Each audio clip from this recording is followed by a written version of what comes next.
Welcome to Harry's Gym Chat. We're in my gym and we're going to chat. Now, is a podcast powered by USN. We've got some exclusive offers for you that we are going to be giving away a little later in the video, but at the same time, we are on YouTube, so make sure you subscribe. We're going to be talking about everything health and wealth and fitness, but also all things positive, because I'm a positive guy, I'm a big guy, we're keeping it fun and friendly. So look, jump in, turn the volume up, and let's do this.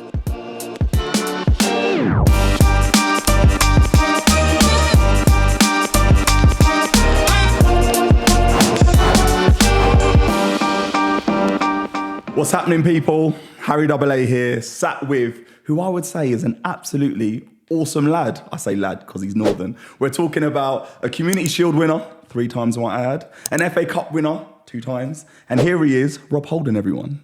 How's that for an intro? That's top intro. And that was just off the dome. Yeah. Do you know, I try.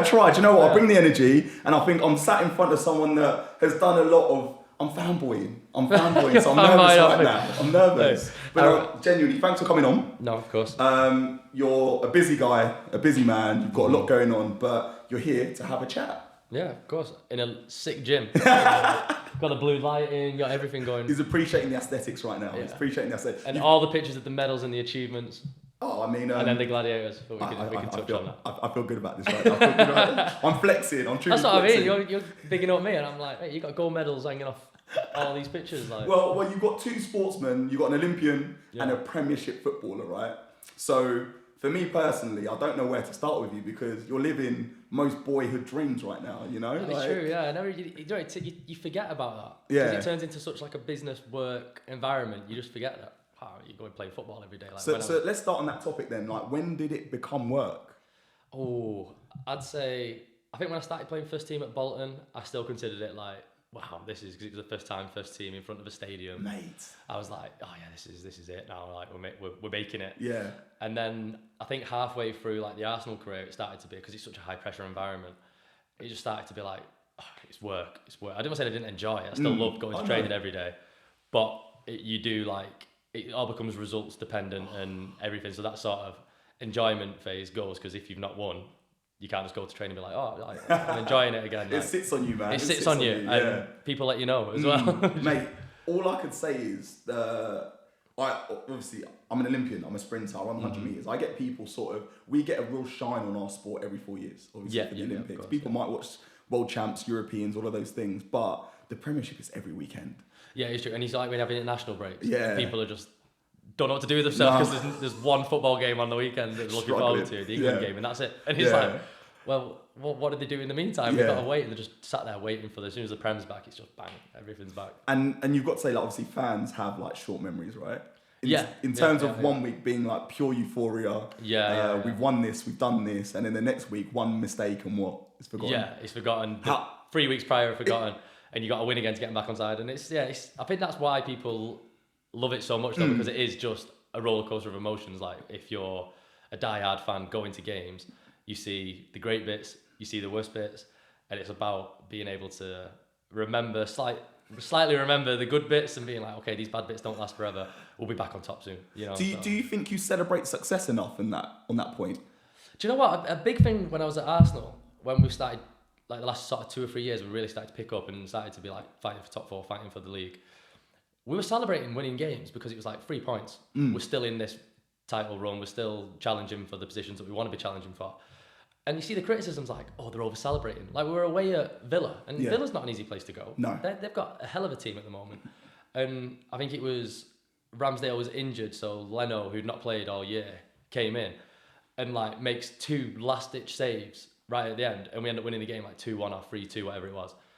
And like, we celebrated with our fans that were right in that corner where the sun was shining on them, and they had the bottom tier and the upper tier, and they were bouncing, and we were on the pitch. Like, we get carried away with the fans there, you know, so we're enjoying. You're reading the room. Yeah, exactly. You're reading the stadium, and then people are like, oh, they're celebrating too much. There's still a long way to go. And it's like, you got to enjoy them moments. But do you not think it's so British? Like, it's so British of us to, when you look at American sports, which we all touch on because we know how much you love the NFL, right? I find that I do a lot of camps in America, and obviously we compete against a lot of Americans. Yeah. But you find within American sports, they celebrate everything. Even in F1, you know, Yeah. when they get a few points, you know, if they do like They have finished, someone, they finished 10th and they got Yeah. points, but it's like, wow. you're seeing them celebrating Yeah, because yeah. the amount of effort that you put into Exactly something. that, yeah. And I don't know if you can relate to that, where when you are in that flow of celebrating success, you find reason to work harder, right? Yeah, exactly. It's like you get momentum with it, so you build up. And touching on the F1 there, we see the practice rounds, we see the qualifying, they sometimes have a sprint race, and then they have the actual race. Like that's 4 things that we've seen throughout that week of them building up to it. Whereas football, fans turn up on a Saturday, watch the game, and are not seeing the 5 days prior to that. So maybe the appreciation and like celebrating with the result is something that you maybe only just see because it's one day. So did you find, like, given some form of insight, like you guys had the documentary on Amazon, right? Yeah. Did you find that gave a little bit of clarity for the club? That has been one of the best things I've been a part of because of how well it's been received and an understanding of fans actually seeing day-to-day life as a footballer and the ups and downs of it, the being dropped, not playing. For me, that season was waiting, keeping the spirits high, not being a drain. Because there's nothing worse than the first 11 that have been playing week in, week out, are training all week, and there's 2 or 3 guys that are just down because they're not playing. I understand you're down, you want to play, but you don't want to start dragging your own teammates down. You want to be pushing them up and challenging and competing. And I think that was a good thing that for me on a personal level, people saw, because I was just pushing the team, helping the team, and then when needed, stepped in. Yeah. And that's been a big thing that the Amazon documentary's shown for, I for think me. that's a lot of people obviously call you like the glue, right? Bit of a glue. So Ramsdale does that, he's shouting it out, the glue. Yeah, that's what I'm trying to say. It's like that in itself. And where I can relate to that, I'm part of a 4x1 team. So when I've not been able to run a final, but you know, like you said, you've been a part of so much. I've recognised sometimes when I've actually been a bit of a black hole myself, and I've gone, actually, no, I need to fix up and be more supportive of the team. And you don't know what's going to happen when you do need to get pulled in. I remember one time, European final, someone's hamstring was tight. Harry, you're running, boom. I mean, if you all of these have a knock-on if you're effects, sulking, you're not going to perform to your best when you're called upon. So on that front, what's your mindset like when you are? Is it one of those things where you have, this is my role in the team. I'm here as a footballer. I'm here to play, but I understand I've got to support X, Y, and Z. But equally, how do you try and show your worth to get into that starting 11? Yeah, it's a tough place to be. There's no doubt about it. Usually you feel like you're training as hard as you can, you're pushing the team, but you're still not getting that chance. That could be frustrating. I understand that. And that's what's sort of determined my move to Crystal Palace. I did the last 2 years at Arsenal that I'd been there was a supportive role and called upon when needed. Yeah. And try and perform to the best of my ability. And I enjoyed that, and I did it because I loved being a part of that team. I loved being a part of that club. But I got to a point like I'm 28 now. And I'm like... You're still a spring chicken, mate. Tell my legs back. I wish my legs felt like that. And you're like, right, I need to go now and push on somewhere and get game time. So, and I've come to Palace, and I'm sort of, at the moment, sat in this supportive role because Joachim Anderson and Mark Gay are playing so well. Yeah. And like, we're getting clean sheets. I can't then be knocking on the gaffer's door like, oh, by the way, like, when we're going to get a game? Like, but he'll just say, well, the lad's keeping clean sheets. Yeah. So you can't do that. And I did speak to Roy when we first come in, and he explained it, and I was just like, it's something I'm used to. Yeah. I've experienced it. I know how to deal with it. I'm not going to be a toxic person around the changing room because of it. You'll see, like, time will tell. You'll see how I am as a person and make your judgment from that. So yeah, it's like, my time will come, and when it is, I've just got to be ready. Yeah, it's just chipping away, innit? It's one of those things where I don't know how to explain it, but you can see when someone looks good as they're doing something. You can see the aura and the energy that they bring. Yeah. And I mean, I've been around this guy once or twice, and I can tell that your aura, the energy you bring, is positive. Yeah. Do you find that positivity is key in football when there can be so much negativity outside it? Yeah, especially like if you're going through a rough time, it is important to have that positivity around the team. And because if you've lost 3 games on the bounce, let's say, you're coming out to training, people's heads are like this, like you're going out to warm up. Like you just need someone to crack a joke.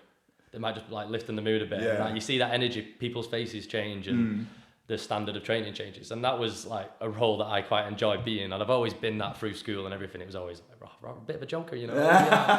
He always like, the lads say it like every time I'm watching like interviews come up and it's like got 3 ex-teammates and stuff and they're talking about like biggest joker or like most energy. And it's just like my name keeps coming up with different people in there and I'm just like, I like that, having that reputation. That's so much of a compliment to yourself though, right? Exactly. Because you're just sort of going about your business as you would, and you recognise that life is to live, right? You're enjoying yourself. You're enjoying life. Exactly. I actually had a conversation today with one of the teammates.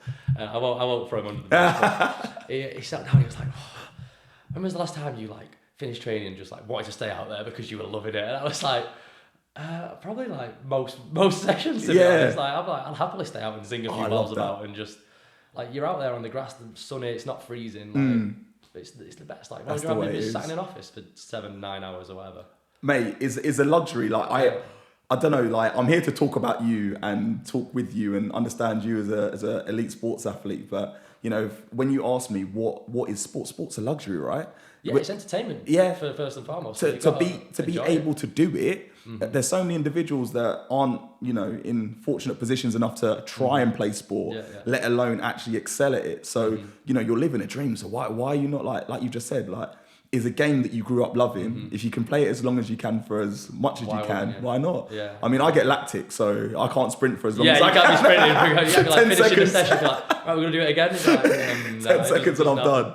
So when you were at school, right, because let's be real, to be an Englishman making it into the Prem, you know, the numbers are against you. Yeah, it says that. I can't remember the percentage, but it is low. Yeah, obviously people can, you know, go by some whoever they want around the world now. You know, I mean, the scouting system is... You're competing with the world, you're not competing against literally. kids, And that's what I'm trying to like highlight, just to even make it to such a high level from school, high school. What was your approach like? Yeah, it's sad because I had loads of lads that I grew up with playing at Bolton in their academy, and I think there's only 2 or 1 from my actual age group that are still playing.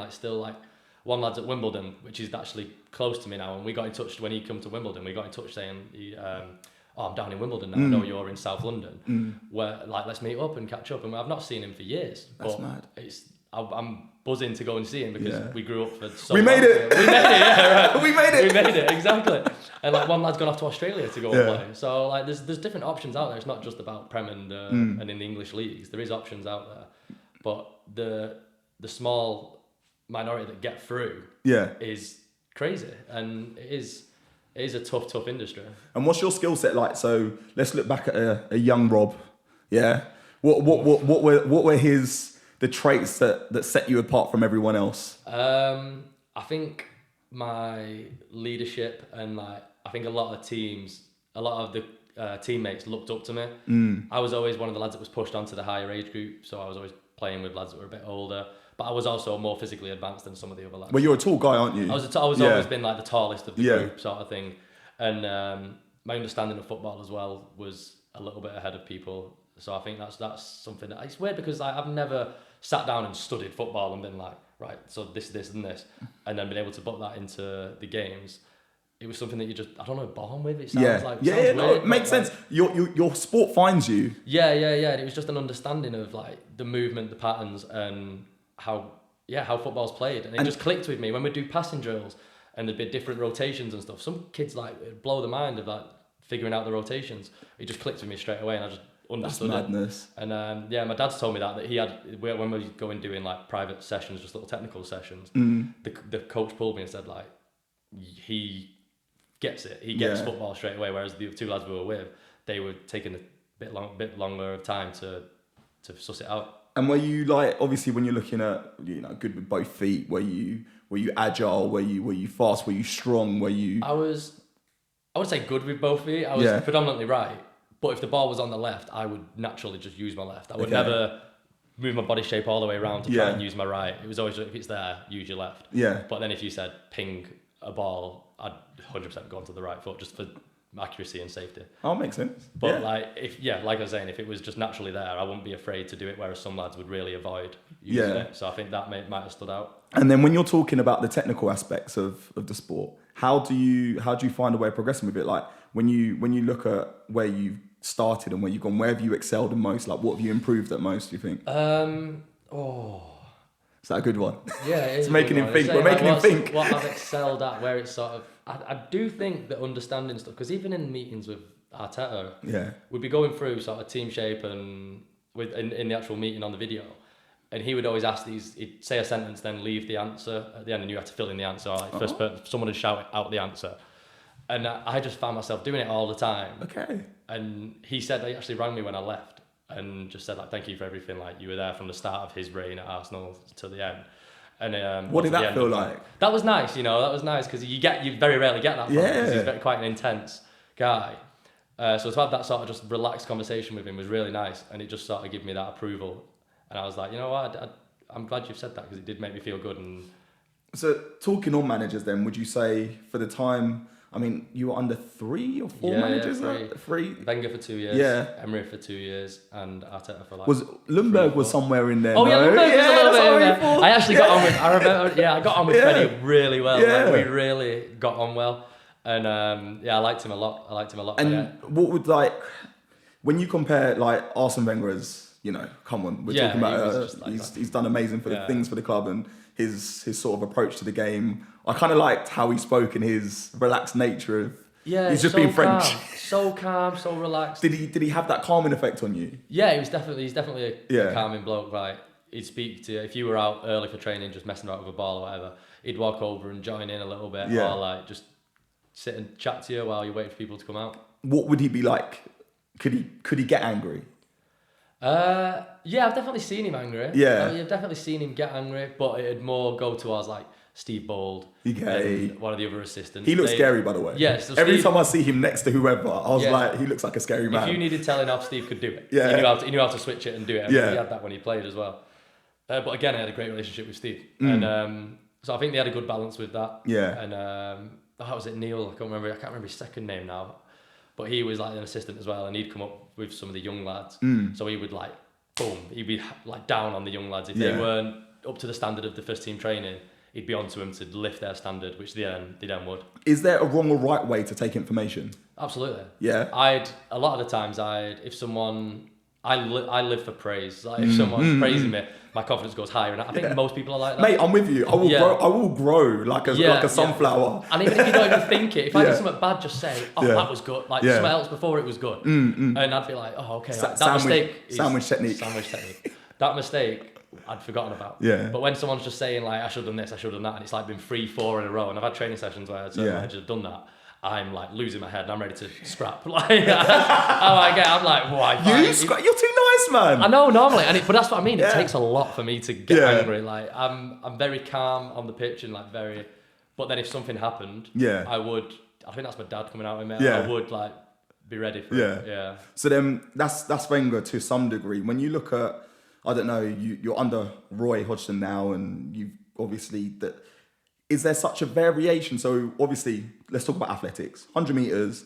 I can tell you how many steps I might do the 100 meters in. We're talking. That's mental, by the way. Like the detail. Yeah. I'd never think of detail like that. Mate, literally trying to get to 10 meters in 7 steps. I can reach 11.6 meters per second at top speed. That's when I run a windy 9.9. I'm like comparing it to what my height is. Mine's like 9.6 ever. It's my best I've ever heard. So you're like going 2 meters more than me. Per second, exactly. Yeah.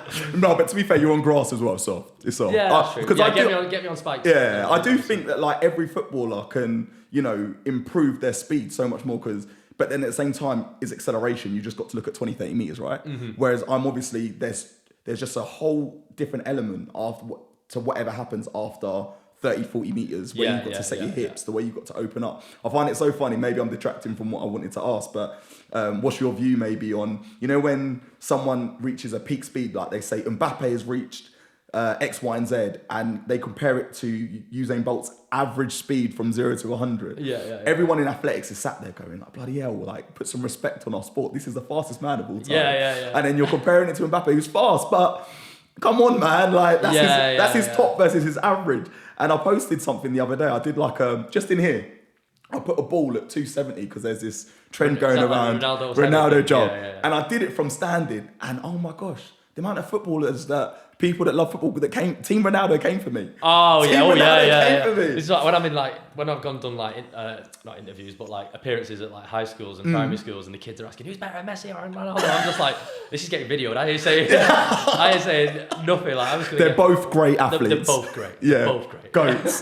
So, but what's it like when like footballers get compared to other sports? Do you try to like downplay it, or do you try to think, no, we need to respect the sport, or actually we do have some excellent athletes, it's just a factor that they probably need to go improve themselves? Yeah, so I think I've got actually quite a funny story about this. So it would be somewhere on Instagram. I think it might have been Dana White or something was doing like a podcast or an interview, and the quote was that why is football only such a low scoring game? They only have to put such a small ball in such a big goal. And I was just thinking like, how disrespectful to just like talk about someone else's sport. And he's a big guy. Yeah. Yeah. Like, what you do for your sport, great. Yeah. Like, amazing. But don't like criticize a sport that you probably don't understand as much. And he's comparing it to like baseball and stuff, and even NFL. Like, I'm a big NFL fan, but I will stand up for football. Like my football. Yeah. And like it was basically my comment that I replied to this on Instagram. I should be able to find it. I can't remember what profile it was on. It might be like Complex or something like that. Okay. And I said like, you're comparing an NFL player or a baseball pitcher. They're holding the ball in their hand for 5 seconds or 3 seconds in the motion of them throwing it, let's say. The control that they have over that ball is mental. If I had to squeeze a pass through 5 or 6 players, I'm hitting that ball with my foot for like a split second. As I hit it, the ball's gone, and I've got to control where that goes. I just thought, you're criticising football for not being skillful when you're saying that this sport's more skillful when they're actually holding onto the ball for a longer period of time to get more control, more spin, whatever. I think I was more angry and just appreciate other people's talents. You highlighted the technical aspects. Yeah, I broke it down. And that's eye-opening for a lot of people. Yeah. And I think this is where like, I don't know, every sport at such a high level, you're competing against everyone in the world. Like when you genuinely, for me, I grew up watching football. I'm a Man United fan. Aren't we all? But I grew up in Manchester, you know. I know. There's actually more Manchester fans down here than a Manchester. But that's what I was saying, you're welcomed here. Yeah. Literally, like I grew up in such a period of time where I kind of was like, it's hard to describe. Once I started doing elite sport, when I hear people be like, oh yeah, you ran a race, the world final or world semi-finalist, and you finish, 7th in that race, and everyone's, oh yeah, you're shit. But actually, I'm like top 16 in the world. How many people are there in the world? How many billions? Like 2 billion or nearly like 3 billion people. You're 7th fastest. Yeah. But because you finished last in that race, people are like, you're shit. Yeah. And it's the same with footballers. Like, I mean, I like to play football. And then all of a sudden, when I try to use my left foot, and I can't do nothing with it, I appreciate you, man. And I can't say nothing. And like where you come from though, like you appreciate and you sound like you respect. We're talking about F1, NFL. To be an elite level in any sport, that person's dedicated their life to it first and foremost, and the skill level is so high that we can't appreciate. Like I went go-karting and I was spinning it out everywhere, and I'm like, how do these guys are driving cars that are 10 times faster than this? Probably more, and there's nothing I can not do. Spinning out. I like go-karting though. I can't lie. I'm like Donkey Kong though. I'm like sat up here. Oh mate, we'll have to go. We'll have to go. I was like crouching because I feel like we're weighed the same, so it'll be quite a good race. We weigh the same. I reckon we'd weigh the same. How much do you weigh? I reckon I'm like right now. I've put on a little bit, but I reckon about 88. Oh my god, we had the same. Yeah, that's what I'm thinking. I thought you were just a lot bigger than me. That's what I'm saying. I'm compact, right? Yeah. So I'm 181. So that's just about 5'11". Yeah, but you're long, like everything. Yeah, like, so basically, if you get Rob Holding and you squash him down, you get me. I'll take it. That's what will happen. That's what I need to do on holidays when I got on top of. No, mate, I'd take the height. That would be a longer stride length for me. So that was where in my sport I struggled. So I told you I would do 100 meters in 46 would be a bad race. 44 would be a good race. So at maximum velocity, this is where we're getting technical on you guys. Yeah. Maximum velocity, I'm covering, my maximal stride length would be 2.35 meters. 2.1 step. Yeah, 2.35 meters. Usain Bolt, and my legs every second, I'd probably take about just under 5 steps. So that's like hertz or whatever. Whereas Usain Bolt, that is, if I'm correct with this, he was going like 2.7, 2.6. He was up near 3 meters. Yeah, nearly 3 meters. So just those extra 30 centimeters each stride. And most tall guys can't move their legs as fast, but he's moving his legs just as fast as a smaller person. So his frequency matches mine, and he's taking 30, 40 centimeters out of you on each step. Yeah, it's ridiculous. Crazy. Yeah, so give me an extra inch. You get a bit of a couple of 10 centimeters, 20 centimeters on your yards. So that's mental. That I always thought, like, when I was watching athletics growing up, it did tend to be smaller sprinters, and then like it's just been this. I don't know, since Usain Bolt, there's just been taller sprinters have just started to come into it. Basically, it's understanding how to move. Sprinting, just like everything else. So my current coach, Steve Fudge, he works really, really well on just understanding how it's a skill. So literally, we're talking about just utilising the first 3 steps. Then you're looking at utilising the next 7 steps. And then within the conditioning aspect of gym, how are you gymming? How is that motion? People look at me and think I bench press all day. I don't. I'll stay away from it. We're conditioning our Achilles, we're conditioning our hips, we're trying to figure out how to move from A to Z, we're moving, we're hitching. It's all about efficiency of each. That brings me back to my ACL rehab. Yeah, oh gosh, I was going to ask you about that. Most. The ACL rehab made me appreciate these things more, because everything, I'm like one leg in the air, med ball above my head, and I'm hitching at the hip, and I've never hitched at the hip in my life. Now suddenly I have to do all this to just get everything, and it was to just be more aligned and for them initial steps to be better. Yes. So they did touch on it a little bit, and that's how football's changed over the years. Like, we get more into this now. You say we look different. I think defenders look different now. Like look at go back to the 90s. The defenders were wider, heavier. They were thicker. Whereas now you're more athletic. Oh, absolutely. Yeah. I mean, probably the best one that you could look at athletically would be Stones, because he's long. Yeah. But he's not massively broad, you know. But he's got that agility, and he is how he is, you know. In terms of who you've played with, who would you say, like, in each position has been sort of like a unique representation of that position? I'd say Ben White is such a diverse. He's perfect for a right back, but he's also perfect for a centre half. Like, because he's not the broadest, he's not the heaviest, he's not the strongest. I think he weighs like 78. What? Which is light. That's light. When he says to me, I'm like, how are you that light? Because he's tall as well. Yeah. But he's super lean, but he can go up and down all day. But then he can slot into centre half and still have enough to butt it about, you know, and be strong. So but then you've got someone like Saliba who's a unit. Yeah. Like, but he's not like, you'd never see him in the gym. Yeah. Benching. Never see him. I'd see him do pull-ups, and not to say it, it's not the best technique, and there's not many of them, you know. But then you try and get the ball off him. Yeah, no chance. No chance. You try and run past him and just go, nah, you stay there, I'm going to get the ball. The guy's core is good. And he's rapid as well, and he's fast. Is he one of the fastest defenders that He's fast for a defender, yeah, absolutely. And as we do, sorry to interrupt you there, it's time for that exclusive offer. We're talking about a nice little offer from USN. It's a little surprise. If you want to go get yourself a little order, use this code. We're talking HGC Rob, yeah? Nice little code. Enjoy yourself. So on that note, here's a little something for yourself. Appreciate that. Thank you very much. USN, we be doing gifts out here, obviously. Do you know what I mean? Yeah. I mean, in that box, before we get back to unique people in positions, is there anything in there that, obviously it needs to be Informed Sport approved, but what would you normally take? So I quite enjoy, because I'm a big snacker. Night. If I'm having a cup of tea and I'm watching Great British Bake Off, like last night. He's a northerner, he's a Yorkshireman. Big Bake Off fan. Yeah. I was watching that last night and had a cup of tea, and I was just like, I could murder like a biscuit or something. Yeah. Especially when you're watching it being made. What kind of biscuit though? I'm a big custard cream fan. Wow, custard cream. Big custard cream fan. Gosh. I could do a row of them with a brew.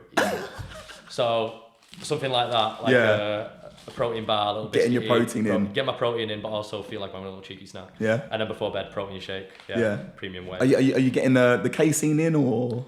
I don't think so. No, I have the. Do you know what I did jump on? Was like the AG1 for a bit. Okay. I didn't mind it. It was a bit strong and a bit bitty at the end. Yeah. But it was all right, and I was enjoying that. But then we'll always have a collagen every day. Mate, collagen. I know you obviously had your ACL injury and whatever else. I've blown so many tendons as well. Like, collagen to me is just like the youth elixir.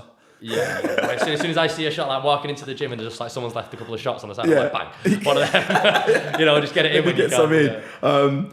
if you're talking about supplementation, how much do you feel like that adds to whatever else that you're doing, like Yeah, it's training wise? massive. Like I struggle a little bit with body fat as well. So like You? yeah, it's mad. I'm skinny fat. What? How does that work? I don't know. So like if I'm getting scores creeping up on like my DEXA body fat scans or whatever, I'm like, right, I need to lock in. This is when I'll jump back to being really strict with like when I eat.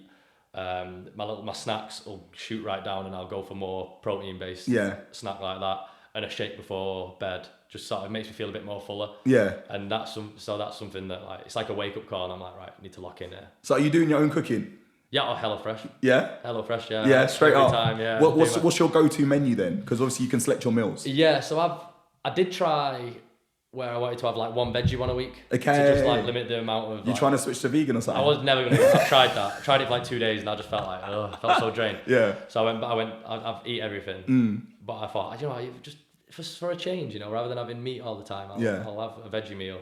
But I've gone back to meat, three meat meals a day, a week, and that, and I live on my own, so like their portions are for two. Yeah. So a lot of the time I'll have like double the protein. Yeah.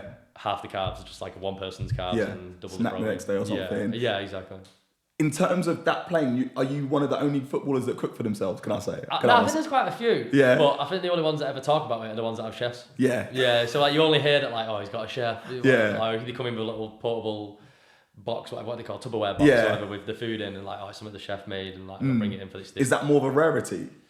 Yeah, I'd say it's more common for guys to cook for themselves. Because these are little presumptions that everyone has about pro footballers. Yes, and honestly, if I didn't cook for myself, I'd have too much spare time of doing nothing. Yeah. As well. So it gets to like 6 o'clock. I'm like, right, for the next hour and a half, I'll be cooking, eating, cleaning. Yeah. And then I'll sit down, it'll be 8 o'clock. I'll be like, right, bang a film on. I'll watch episode or 2 of the series I'm watching, and then go to bed.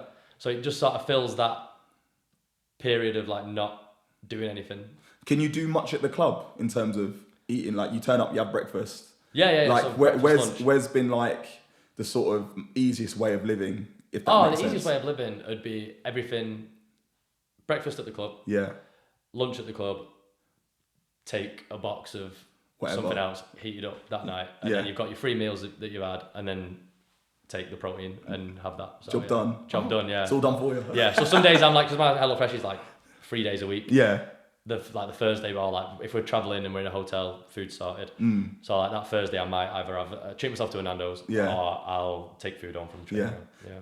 Manager wise, who would sort of look at the physicalities? I think because what I noticed with I always try to explain this to people. I know we were talking about people in unique positions, right? Mm-hmm. And I look at you would have spent some time with Danny Welbeck, right? Yeah. He's like a genetic freak. Like he's quite well built. Oh yeah. I see him just sit there snacking on Haribo, and then he's got a 6-pack. And I say that's a Ghanaian thing? That's literally what I do. I swear, his brother jumped on the DEXA scan, and he'd not trained for months. Yeah. Like his older brother Wayne. Have you ever met Wayne? No. Oh, he's top. Yeah. He's top guy. Yeah. And he jumps on the DEXA, mate, and gets a better score than Danny. And I'm like, what is going on here? I'm starving myself, and I've got a little bit of mate, I'm telling you, there's something in the West African genes, like just in terms of the physicalities of, it's like resting is when you look at like a paleo diet and all those sort of things, resting is a big element of recovery and progression. Just chilling, when you push such boundaries, when you make sure that you're chilled and you're relaxed and you rest, that's when I find that I'm at my optimal state. If I get my 8 hours, I take my ZMA. 8 hours. Yeah. I don't get 8 hours, I'm nasty the next morning. You're literally just like a grumpy person. I wake up in the morning, I'm like, I can't speak for like an hour or so. Yeah, my mum used to hate it when I was growing up. I used to be like, just like a grumpy teenager. Just give me an hour and then I'll talk to you. And then you come to life. You do come to life. Yeah, you do come to life. Just takes time. So I find like when you're in that restorative state and your body's doing all of that recovering and progressing, that's when you actually come out. Yeah. And I burn hot, so I'm always burning something. Like I literally am always hot. Yeah. So when you talk about that lean mass, but what I was going to say was what I noticed with Ferguson and managerial types, he always seemed to take a product and it was like he just chucked them in the gym. I look at early pictures. Obviously, I exploded when I got to 13. I just grew pecs. Yeah. And I always studied people like Ronaldo and I used Welbeck and Nani. Like this is obviously when I grew up. Because Nani's still shredded to bits. Yeah. And I remember looking at these guys, and when they came to the club, maybe they were younger, but they were slighter. And then by the time Ferguson had like got them to their prime, they were units. Yeah, They were broader. They had pecs. Yeah. And I remember going to university and training around some of the footballers then. They'd look at me and be like, yeah, it's all good to look like you, but I don't want to be too stiff. Mm-hmm. Is that ever a point where you think actually making yourself athletic in one way, but actually it then goes against you? Yeah. Yeah, so like James Tompkins, we're in the gym before a session and like we're lifting and he's on like big dumbbells. And then like coming from training after and he was sat there and he was like, God, I gotta lay off the gym. I felt like I couldn't move out there. So it does have that effect on you for sure. Like that extra bit of muscle mass. You need to be able to like be rotating completely and like disassociating. Yeah. Like from your hips. Yeah. So if you're so stiff through your back and obliques and everything, you haven't got that rotation, and then you see a guy just run past you and you're like, oh, hang on, one sec, let me get there, and then you go, you know, you just see, is this all of this knowledge that you're taking, because you seem like you're a student of the sport and body, so you do Pilates, I got that later tonight. So what like, so I'm in my Lulu gear. my active wear. My active wear. All you need is a chai tea latte. Perfect. But actually, a joke. We had some in the fridge the other day at the training ground. Chai, green tea. And I thought, I'll give that a go. Took it home, was drinking it on the way home. Unbelievable. It's unreal, isn't it? I was like, I'm going to take one of these every day now. I'm good to go. Yeah. I'll become a basic B. Yeah. In the Starbucks cup. Yeah, everyone now, Rob, is a basic B. So Pilates, what? Sorry, No. What is it like? So I find it so interesting that you're on this subject, because I feel like we're going to bond over this, right? Yeah. So imagine a young Harry Aikines, he's World Youth Champion, double World Youth Champion, BBC Young Sports Personality of the Year. Then I go on to win the World Juniors. So I beat Johan Bacon in both of those races before. Really? Yeah, he finished third in my hundreds and he finished somewhere. Yeah. Somewhere over there. He definitely got the last laugh. I've got a funny story about maybe that. Maybe he was doing Pilates from then on, you know. I've got a funny story about that quickly. I'll get back to the Pilates, but I remember seeing him the 2011 World Champs. So he obviously became world champion that day. Bearing in mind, like he'd gone past me. So I was in the lift with him, because the Jamaicans and the Brits were in the same lift, and I congratulated him. And I was with another training partner of mine, James Ennett, and I said, Johan, well done, man, you're world champion, because that was the race that Bolt got disqualified in, and he won. And I was just like, well done, man. How's it feel to win, the world champs? You're senior world champion.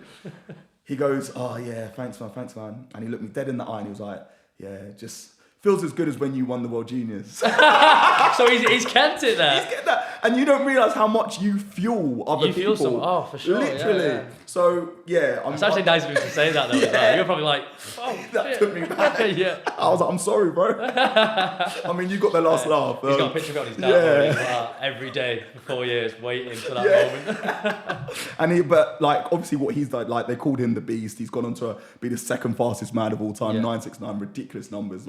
He's labelled up in the sport. What is it with the Jamaicans in that? Do you know what it is? Is that warmth and heat? I don't know. When you guys do your pre-seasons in America, and it's how does your body feel?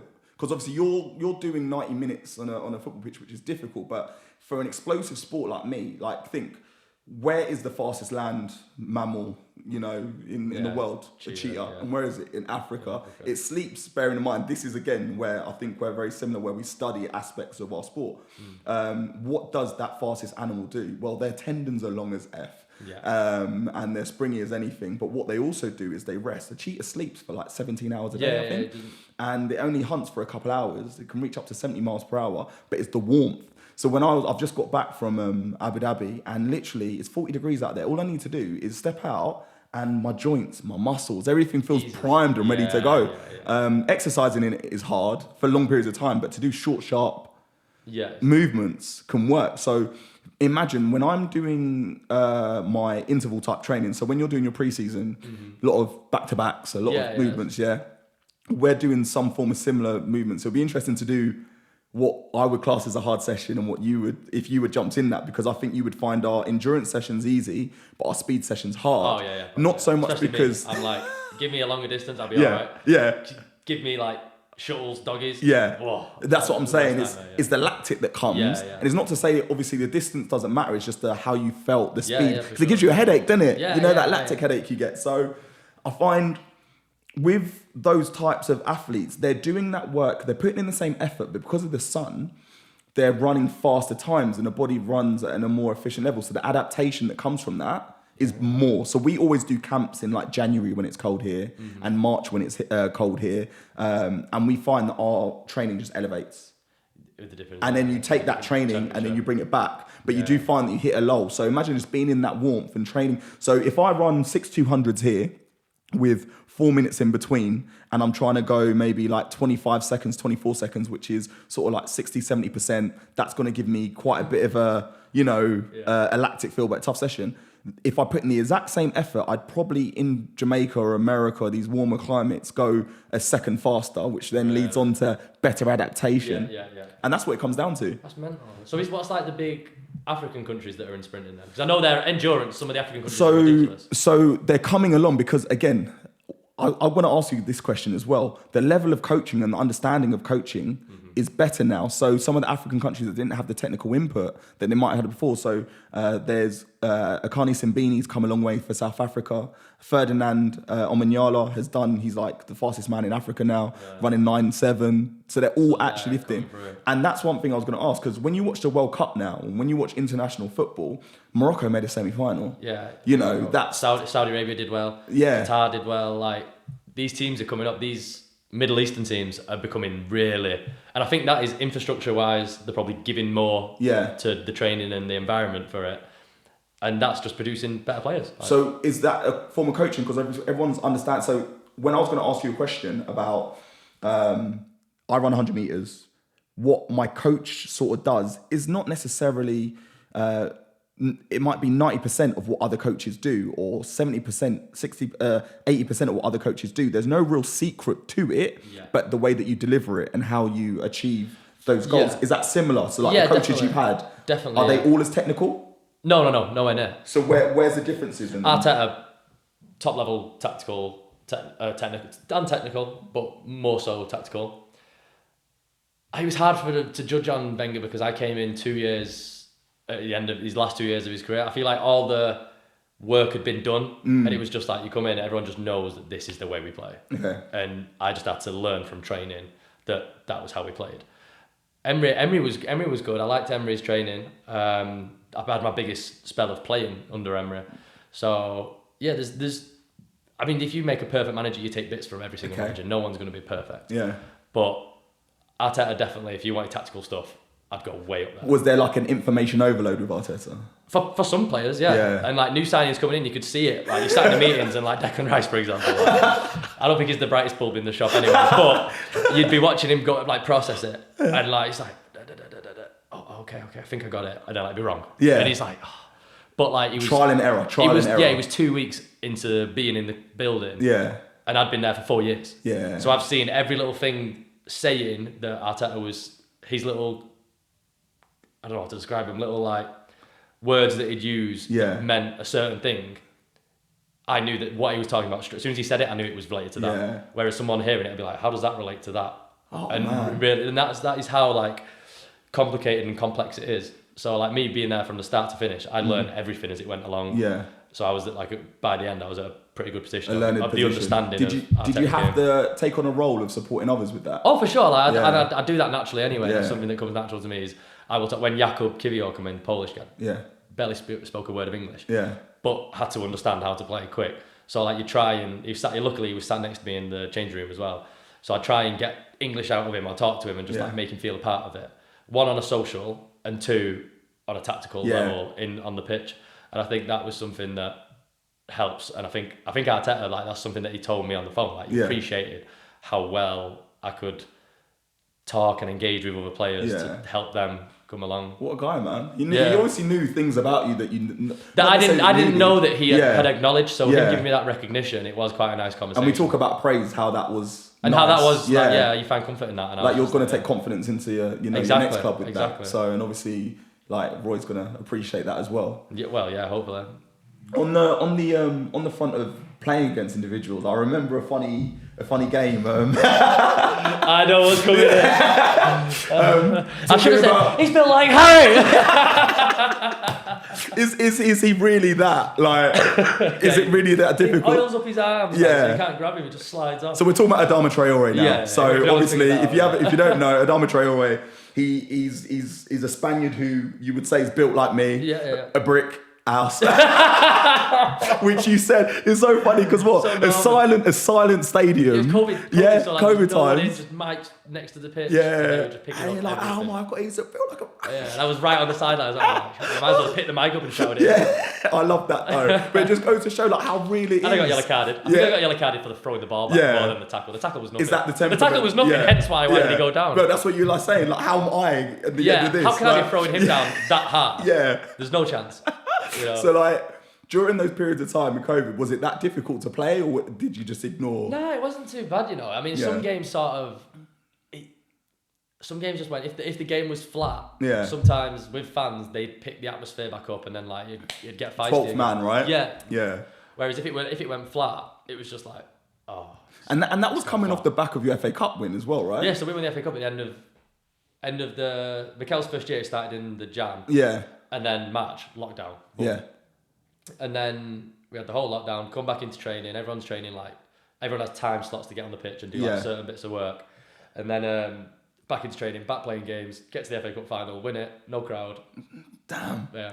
What? Just thinking, because like when I won it the first time and there was a crowd, it's the best. What is that like? Like, so again, I can wholesomely appreciate an Olympic final. I ran in a 4x1 in Rio. That was mad. I can wholesomely appreciate my sport, but I can't fathom that. I literally play FIFA and Football Manager, and when I make the final, by the way, I've played as you, or how does that? I've used you. I've bought you. Yeah, you've used me. I've used you. Because I start my club with Palace, but anyway. I can't, like, even if I make a Champions League final with one of my clubs, I'm standing up and I'm singing the anthem. I genuinely love it to that degree. What is that like? Because this is what dreams are made of. I don't know, it's so weird. Like, the FA Cup final, you had Prince, was it William? Yeah, Prince William come out. He loves it, doesn't he? Yeah, he loves it. And like when Villa got there, he was made up, you could see it on his face. So he comes out and he's shaking your hand and he's got like the red carpet and you're sort of stood there like this waiting. And the captain has to like bring them down, meeting the players. So that's like traditional, you know. The FA Cup is just traditional. Did you recognise what was happening as it was happening? No. I was far too young. Yeah, I was far too young, and I just thought. I remember the Ox grabbed me after the game and he went, "You have no idea what you've just done. Like, you just played that well in a cup final. Like, we've won it." Mad. And I was just thinking, like, oh yeah, it's just like it was another day at the office, you know, because you're so young. You're just like, oh, this is what it's always like. Yeah. But obviously, he'd been there for a few years, not won anything. I think prior to that, they'd just won 2 FA Cups. Yeah. And then they missed one, and then the one that I was in. Like, I mean, Arsenal loved the FA Cup, didn't they? Yeah, like the record. 14 times, yeah. 14 times. Oh, it's ridiculous. And the Ox said that, and I was like, looking back on that now, I was like, yeah. And that's the thing about sport. In those moments, that's why I think when you, the last Community Shield, you were pictured or... Oh, with Jakob, that story. Just making a point of celebrating success. Enjoy it, because like, you're not guaranteed to be back there. Do you know what I mean? Even though you're at Arsenal and it's expected to be back there, you're not guaranteed. And you'll go... I went 5 years without winning a trophy. And you're like... What was it, 4 years without winning something? No, mate, I totally get it. I remember winning my first medal, senior medal, 2009 in the relay, anchoring the team to a medal, and I was just like, yeah. Didn't get another international medal till 2014. Yeah, so I mean, you've had 5 years without anything. What the hell? And you're like, but when you win that first one, because you're so young, you just think like, oh, this is what it's going to be like now. Every year, just medal. What would you tell your younger self if you had the opportunity? I wouldn't say like enjoy it more, because I definitely enjoyed it. Like I'm a happy-go-lucky guy, so I enjoy it no matter what. Yeah. But I don't know. It's hard to say. Like maybe if I could tell something from a younger self, like I don't mean younger as in like kids. I'm trying to think younger as in like the start of my Arsenal career. The start of like my football career. I think I could have done a little bit more. Yeah. Yeah, but not in terms of like I didn't not put the effort in, but I could have been a tiny bit more dedicated. Yeah. That would have maybe made a difference. Yeah. Or not, you know. Maybe it would have protected my knee a bit more. Yeah. And stuff like that. I wish I knew stuff now. Yeah. In terms of looking after my body and Pilates. But those things needed to happen for you to be in this position. For me to understand a learned position now. Yeah, exactly. Yeah, for sure. Because I always ask these people these things. Like me personally, I tell myself, like, if I was to talk to a younger Harry, I'd be like, stick with it and don't get stressed. There were so many times where, like you said, sport became a chore. But yours is not to sorry to interrupt, but yours is such like I'm looking at like the pictures where you're running the race on your own. You're running like 100 meters. It's you. Yeah. I've got 10 other people on the pitch with me at that time. Yeah. There must be times that you're in your own head and you've not got someone to just distract you. Mate, it's so this is where teammates do help. Martin Rooney, he's a massive Palace fan, by the way. Okay. He's been a captain Up the for Palace. us. Yeah, up the Palace. We go back to this. I think that picture right there. Obviously, there's a podcast, so you can't see it. Maybe We're doing with a t-shirt. Yeah. Where the guns are bulging. Yeah. I got a bronze medal. What trim you got there, by the way? Yeah, it's a high top. Is it a high top? Yeah, high top. I'm rocking the 80s look. I got a medal that day, and like people would have thought I broke a world record, but I celebrated that for me because, like I said, it's been a while since I medaled. It's my first senior individual medal as well. Yeah. But Martin Rooney in the call room, you know, Wolf of Wall Street. Yeah. You know, He started doing that. I love that. Because we loved that. We saw each other in the call room, and things got delayed upon delayed, and we were just in this pen because what people don't recognise Was this prior to winning it? Or yeah, prior. Oh, prior to winning it. Okay. So what people don't recognise is, let's say for example, the race is at 9 o'clock.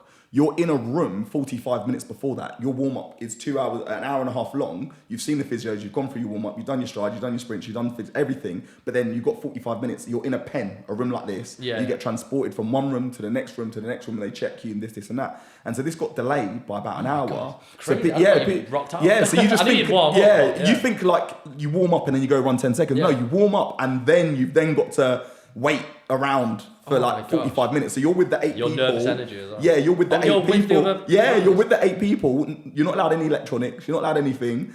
And you can see other people like, that's the men's 400 meter final over there. That's the women's 800 meter final. Yeah. But we're all in separate pens. Some people like don't talk. Some people talk. And me and Rooney caught eyes, and we just went, you know. Imagine the whole place started doing it. That would have been ridiculous. And Rooney went on to become the European champion in the 400 metres. And he beat Matt Hudson-Smith, who is now the European record holder. And Matt, you could argue, should have won that race. Yeah. But it was Rooney's experience and his ability to show confidence in that moment that sort of put him above everyone else. Nice, yeah. And it put me at ease as well. So when you're talking about those individual moments, that's where your teammates can help it, you yeah. in an individual got that moment sport. to do it. That's interesting. And I mean, that's just, you know, an insight into my sport. But then do you find that there's moments where you guys click and you're just like, we got this? Yeah, absolutely. There's confidence. And Yeah. like, probably the best year was last year at Arsenal when we were just like, every game just seemed to win. Madness. Even games that we were struggling in would win. Yeah. And it was just like, until it like all sort of fell apart. I'm just like, few injuries, few players dropped out of form, and it just sort of like fizzled out, and it was a bit of a bitter end to it. Yeah. It just fizzled out because there was such hype all the way through, and it started to get believable. That was the worst thing about it. It was like, oh yeah, we're at the top, like it's Christmas, a lot can happen, and then it was like March, and you're like, oh my god, Damn. we're 2 months away, Yeah. and then it just like literally fell off the cliff. But Who would you say, because like I look at Saka as such a young, raw talent. Yeah. Is he like one of the most talented players? Because I always look back at that United game at Arsenal when United obviously, you know, took the lead and then you guys came back. The most recent one, was it? No, last season. Last season, trying to think. I think Nketiah scored the winning goal. Oh, the little shot and then the little flick. Yeah. 2-1 on it. Yeah, 2-1. So Zinchenko got in there with the assist. Yeah, I think it was like, but I remember Saka scoring and like no one could, like he just made space and he does that. He's so strong. Is that what it is? He's so strong. Like people bounce off him. I remember the first time I noticed him and like was like, wow, he's strong. Was I think it was Coleman come flying into him from Everton right back, come flying into him to nail him, and Mikhail's just gone and like he's just bounced off him and fell on the floor and like carried on running. I was like, nah, this guy's not real. This guy's ridiculous. Yeah. And like, where do you think he could go with that? Sky's the limit for him. Yeah. Like, what he's done so far. I just hope like he's had these like first like little injury where he's had to miss a few games. Like he's done 86 Prem games on the bounce in a row. It's ridiculous. What is that like? Because obviously, like again, I play Football Manager, so I'm, I take note of all of these things. If Mikhail can play 86, you can play 86. What is that like? So, is there a certain like? Do you go into a season being like, I want to play every game, or is that I need to manage it? Or is that an age thing? I think every player wants to play as many games as they can, and I think it's not until you get to like your 30s onwards that you start to realise like, oh, like I can't do 3 games in 7 days. I just is it positional dependent as well? Oh, a little bit, yeah. So like if you're a centre back, you've got the most chance of playing at that age, playing 3 games in 7 days. Whereas if you're a winger, it's like, you know what, play one, rest one, play the other. Yeah. Especially as you get older. So who then, when you look at like the gaming world, obviously, you know, there's such expectations about what people can do. Do you ever feel that like when people watch you play, they kind of assimilate it with like EAFC, for example, like how they've used me on FIFA or the new EA game. Because your stats card is not right, in my opinion, surely. It's never been right. Yeah. What is that like? I mean, I'm looking at your stat card, I'm like, this guy's got in Team of the Year 95, I'm like, I barely got into the 80s. I mean, if you look at the stats there, I don't think there's one thing over bloody 80 there, no? No, power 93. Yeah, there you go. I mean, pace 84. What's that about? Agility, I've never seen you turn a corner, so I don't know. I got a goal outside, we'll see what he's saying. But what's that like? Like, again, that's the dream come true. You're on a computer game, bro. Oh yeah, and it's funny, like when the end of the season they come in and like you have to step into like the big circle. And it's just got all the cameras, like all of like these sort of cameras, are just like, and you go 3, 2, 1. They always go poof, and just take a full picture. Then you have to do like these expressions so your face can change in the game, and that's cool because you're like, wow, it's gonna be like legit. And then I like going onto it to see how good my face looks on it. Does it look legit? And I'm looking at it, I think like, wow, is that how I look? You know, like we were saying. Do you play with yourself? Oh, sorry. Do you play?